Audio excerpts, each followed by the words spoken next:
안녕하세요. 신한대학교 치기공학과 2학년 민재원이라고 합니다. 네, 시험이 끝나고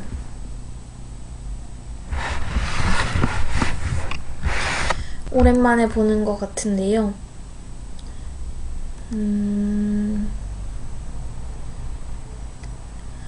아직 실습을 진행하지 않아서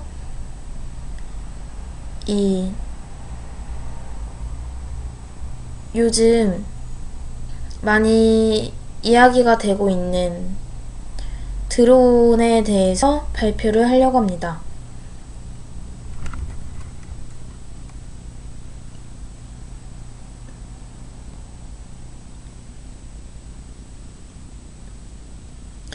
네, 6주차 총익치 6주차 드론으로 펼쳐질 미래 세상에 대한 발표를 시작하겠습니다.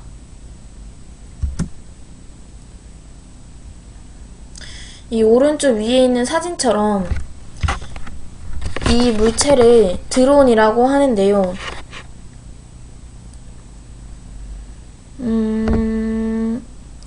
이 드론에 대한 프레지를 만들기 위해서 자료조사를 하거나, 자료조사를 했을 때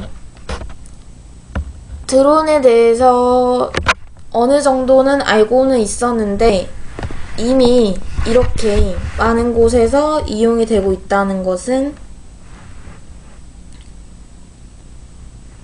이번 자료조사를 통해서 알게 됐습니다. 뉴스에서도 보면은 드론을 이용해서 촬영한 기법이 굉장히 많이 이용이 되고 있는데요.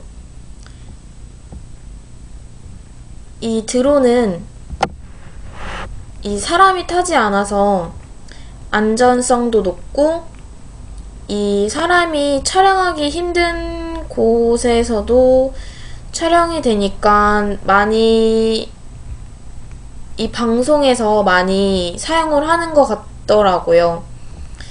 그리고 실제로도 많이 드론을 이용해서 촬영을 해서 방송을 한 것도 많이 수차례 봤는데요.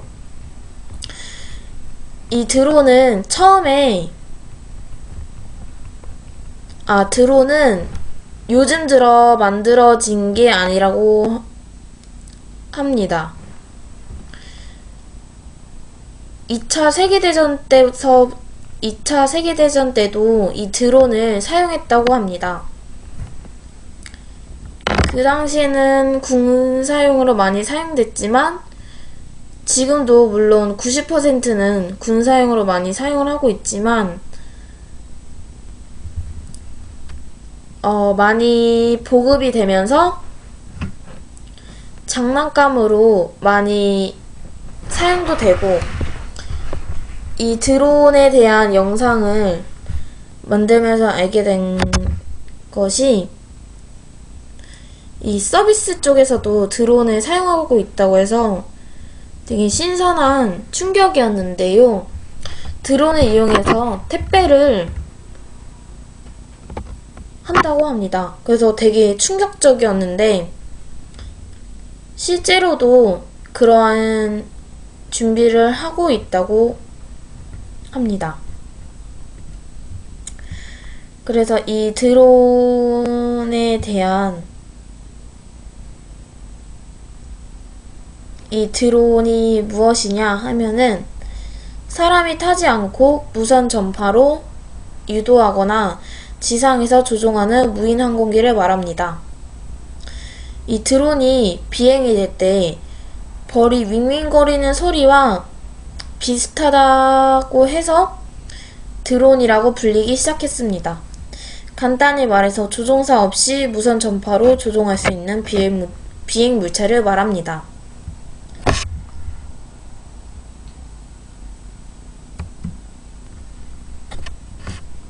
이 드론의 탄생은 세계 2차 대전 직후 수명을 다한 낡은 유인 항공기를 공중 표정용 무인기로 재활용하는 과정에서 기획이 되어 개발되었다고 합니다.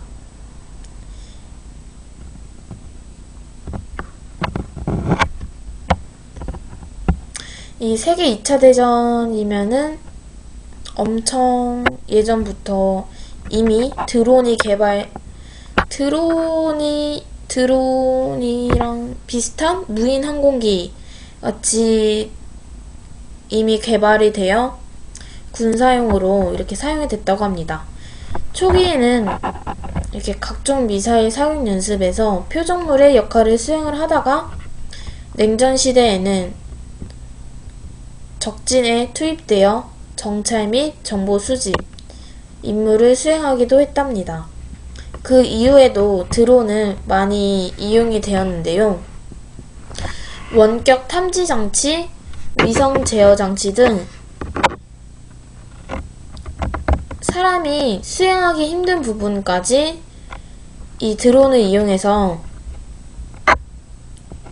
정보를 수집하거나 임무를 수행하고 있다고 합니다.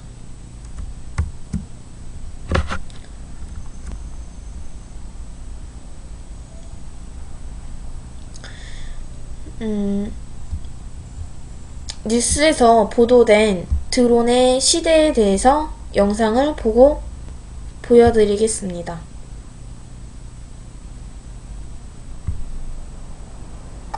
1986년 폭발 이후 30년이 지났지만 여전히 안전이 안보되지 않은 우크라이나 체르노빌 원전 사고 현장. 3개월 전 미국 CBS는 폐쇄된 체르노빌의 곳곳을 취재했는데요.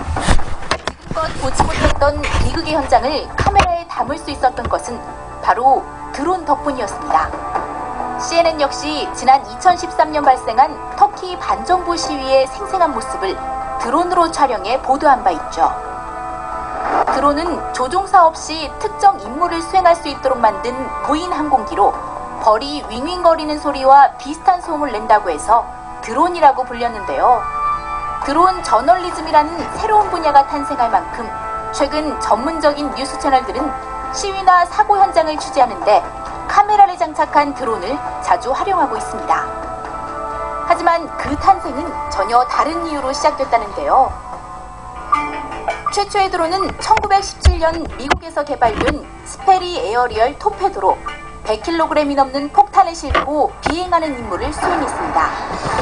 1년 뒤 찰스 캐터링이라는 과학자가 만든 폭격용 드론 버그 역시 폭탄을 탑재한 후 목표물에 떨어지는 일회용 방식으로 고안됐는데요. 1930년대 초반 영국이 처음으로 왕복 가능한 재사용 무인 항공기 퀸빌을 개발했고, 퀸빌은 오늘날 드론의 실질적인 원조로 400대 넘게 생산됐다고 합니다. 특히 1939년에 개발된 라디오 플레이는 최초의 대량 생산된 드론으로 무려 15,000여 대가 만들어졌는데, 후에 시대를 풍미한 여배우 마릴린 먼로 역시 이 드론을 조립하던 공장의 여공이었다고 하죠. 이후 1944년 나치가 만든 전투용 드론은 영국을 공격해 900여 명의 사망자와 35,000여 명의 부상자를 내기도 했고, 미국은 베트남전에서 파이어비라는 감시용 드론을 사용해 정찰 활동을 수행하기도 했습니다. 전쟁의 양상이 달라진 9.11 테러 이후에는 먼 거리에서 원격 조정이 가능한 드론이 더욱더 효과를 발휘했고, 오사마 빈라덴 수색 작전에도 큰 역할을 하기도 했죠. 이처럼 발전을 거듭해온 드론은 지금까지도 90% 이상이 군사용이지만 이제는 변화의 바람을 맞고 있는데요. 드론이 우리의 일상으로 들어오기 시작한 겁니다. 미국 최대 종합 쇼핑몰 아마존은 지난 몇 년간 드론 택배를 준비해왔습니다. 최대 16km 떨어진 지역에 1.6kg의 물품을 30분 안에 배송하겠다는 프라임 에어 서비스를 올해 실현할 예정인데요. 영국의 도미노 피자 역시 지난해 2월 드론으로 피자를 배달하는 영상을 공개하는 등 드론 배송 서비스는 빠르게 현실화되고 있습니다. 구글은 인터넷 사업의 리더답게 드론을 활용한 전 세계 인터넷 보급을 꿈꾸고 있는데요. 개발도상국 등 인터넷 접속이 어려운 지역에 안정적이고 빠른 인터넷 서비스를 제공하기 위해 드론을 활용할 계획이라고 합니다. 농업 분야에서도 드론의 쓰임은 무궁무진합니다. 일본에서는 드론을 이용한 비료와 살충제 살포 비율이 이미 40%에 육박하고 있고, 중국은 인공비를 만드는 데 사용될 드론 개발에 박차를 가하고 있는데요. 해킹으로 인한 보안 문제와 사생활 침해 논란에도 불구하고 제2의 전성기를 맞은 드론. 놀라운 변화를 가져다줄 드론의 시대가 머지않아 보입니다.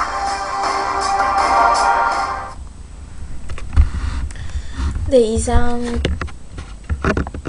드론에 대한 드론으로 인해 변해가는 시대에 대해서 보여드린 영상이었습니다.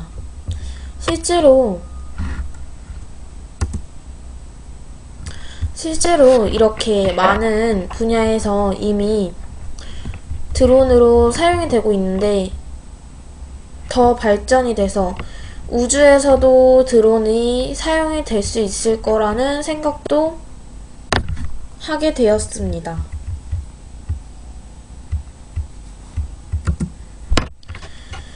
이 드론이 비행이 되는 원리에 대해서 궁금해 하실 것 같아 조사를 해보았습니다. 아까 영상을 봤듯이 드론은 4개의 프로펠러가 있는데요. 이 프로펠러가 같은 방향으로 회전하거나 반대 방향으로 회전하는 힘이 동체의 작용에 중력을 이기고 하늘로 떠오르는 원리로 비행이 된다고 합니다. 회전 속도만으로 방향을 바꿔서 비행을 자유자재로 한다고 합니다. 이 사진을 보면은 이 드론의 모식도 같은 건데요. 4개의 프로펠러가 있으면 회전 방향이나 회전 속도에 따라서 드론이 비행이 된다고 합니다. 옆에 있는 이 사진을 보면서 어떻게 후진되고 어떻게 전진되고, 오른쪽으로 이동, 왼쪽으로 이동, 오른쪽 회전, 왼쪽 회전, 상승하거나 하강하거나, 이 4개의 프로펠러로 이용을 해서 회전 속도와 회전 방향을 이용해서 이러한 방향 전환이 자유자재로 될 수 있다고 합니다.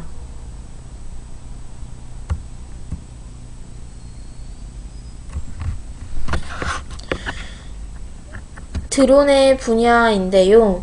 이미 아까 영상에서도 봤듯이 드론은 이미 많은 분야에서 드론이 활용되고 있는데, 더 많은 분야에서 이제 이 분야뿐만 아니라 더 많은 분야로 발전이 충분히 될 수 있다고 생각을 합니다. 제가 그냥 크게 4가지로 분야를 나누어 봤는데요. 항공 분야, 해상 분야, 택배 분야, 문화 분야, 이렇게 크게 4가지로 분야를 나누어 보았습니다. 이제 이 분야에 대해서 드론이 어떻게 사용이 되고 있는지 자세하게 알려드리도록 하겠습니다. 첫 번째, 항공 분야. 무인 비행기 기체에 사람이 타지 않고 지상에서 원격으로 조종한다는 점에서 무인 항공기라는 표현으로 쓰이고 있습니다. 현재 군사적으로 정찰 감시와 대잠 공격의 용도로 주로 사용되고 있습니다. 용도에 따라 표적 드론, 정찰 드론, 감시 드론,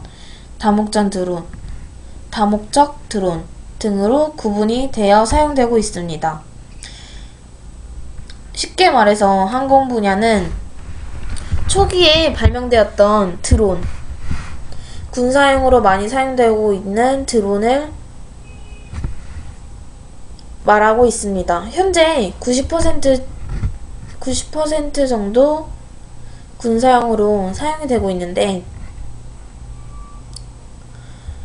많이 사용되고 있는 분야가 이러한 군사용으로 많이 사용되고 있다고 합니다.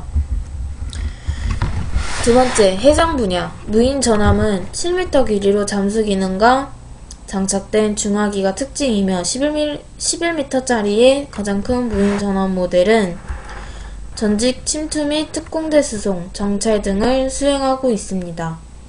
48시간 연속 항해가 가능해 대테러 작전 및 비정규 전투, 잠수함 수색 등 다양한 활동에 투입되고 있다고 합니다. 드론은 사람이 타지 않은 무인 비행 물체라고 했는데, 이러한 사람의 손길이 닿기 힘든 곳까지 무인 전함을 이용해서, 그러니까 무인 드론을 이용해서 이런 잠수 기능을 탑재된 무인 드론을 이용해서 해상 분야에서도 많이 활용이 되고 있다고 합니다. 세 번째, 택배 분야. 아까 영상에서도 봤듯이 드론은 운송 사업에서도 많이 활용이 되고 있다고 합니다. 미국의 초대형 전자상거래 업체가 무인 택배를 도입하겠다는 계획을 발표하면서 전 세계 이목을 받았었는데요. 최근 시험 비행을 성공적으로 수행하여 드론을 이용한 무인 택배 시대를 열어젖힐 본격적인 채비를 마쳤습니다. 배달 드론은 시속 80km로 비행할 수 있으며 최대 2.3kg의 화물을 배달할 수 있다고 합니다.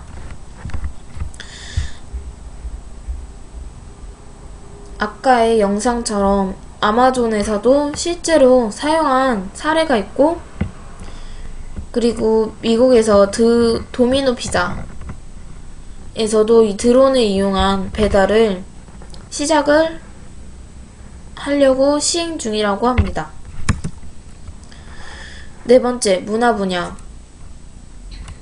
요즘 들어 드론이 많이 보급이 되면서 사람들 손에서 많이 쉽게 접할 수 있게 되면서 이런 문화 쪽으로 드론이 많이 사용되고 있다고 합니다.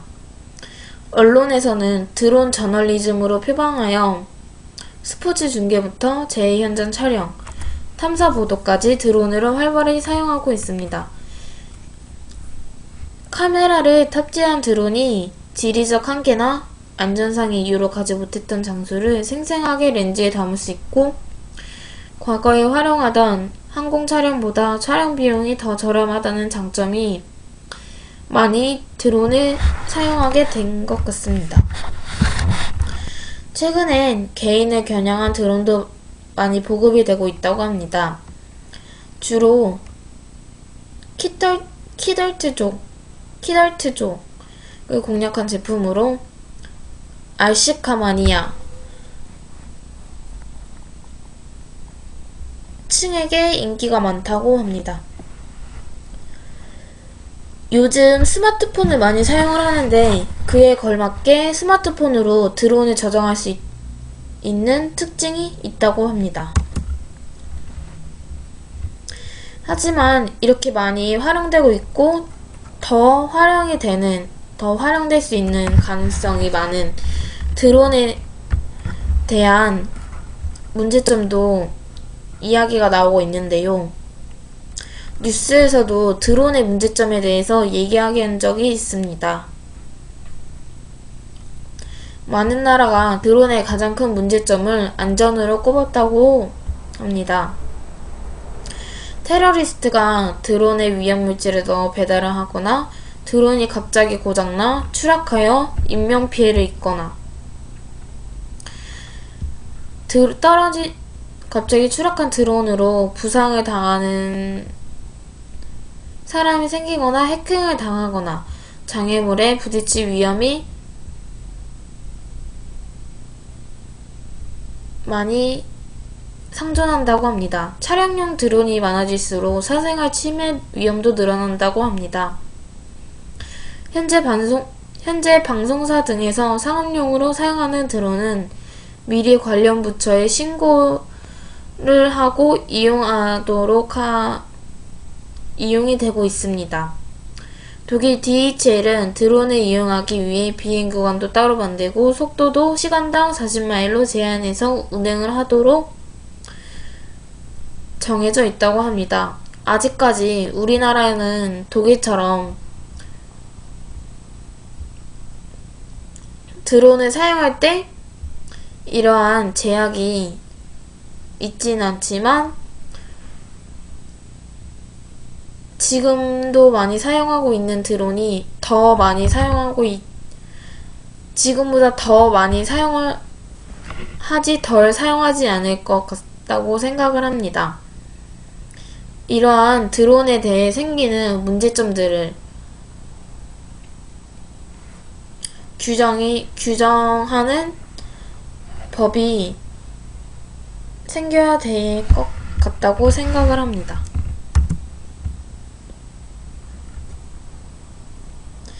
드론이 가져올 미래 세상에 대한 영상을 간단하게 보겠습니다.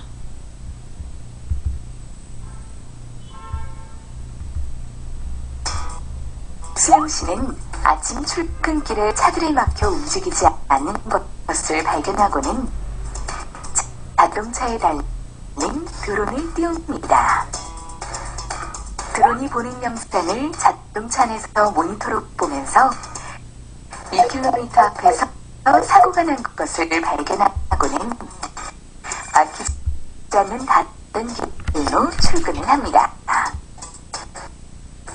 회사에 도착해서 인터넷을 통해 책을 주문하면 2시간도 지나지 않아서 물류센터에서 보낸 드론이 회사까지 책을 배달해줍니다.